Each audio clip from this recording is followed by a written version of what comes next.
Chapter 3. Man in the image and likeness of God. What it means, that man was created in the image and likeness of our Creator, is a most revealing sentence or phrase in the Holy Book. It is a sad commentary that most of those who have come across this phrase do not appear to have given it a second look or thought, taking it for granted as if it does not deserve any consideration beyond its appearance. I say no to this lack of analytical thought exhibited by most students or researcher of the scriptures. If we go back to the book of Genesis of the Bible, we discover that in the cost of creation, animals, birds, and plants were created before man. In fact, man was the last to be created. And in his creation, we see that the biological structures and functions of the first man to be created was similar to that of animals and birds created by fiat.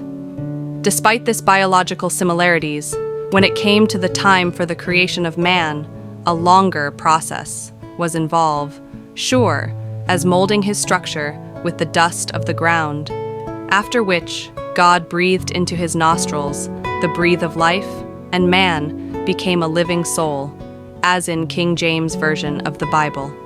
What is of interest to us here is that both human and animals also have the same biological structure. Animals also procreate like human beings. What is of special interest here is that the image of God referred to in Genesis cannot be human biology, but simply the spiritual aspect of man. Since it is generally known that God is a spirit, but there is still a problem to be solved because of the way image and likeness are included in describing man in relationship to the Creator, bearing in mind that a spirit cannot normally be described.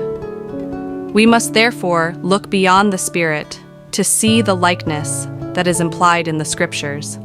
It is only in doing so that we can arrive at a situation that is favorable to us humans. Without missing words, image and likeness here may include God's attributes and qualities which are mentioned in many parts of the Bible.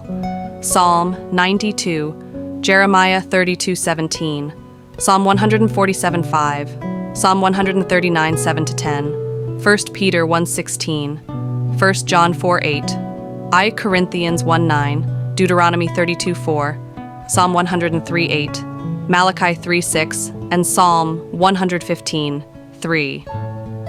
Goodness is a general attitude in the following verses: Psalm 34:8, Psalm 105, Nahum 1:7, Psalm 145:9, Mark 10:18. In practice, it is impossible for man to exhibit all God's attributes and qualities, which denote the level of perfection we can never reach because of our wrong use of our free will.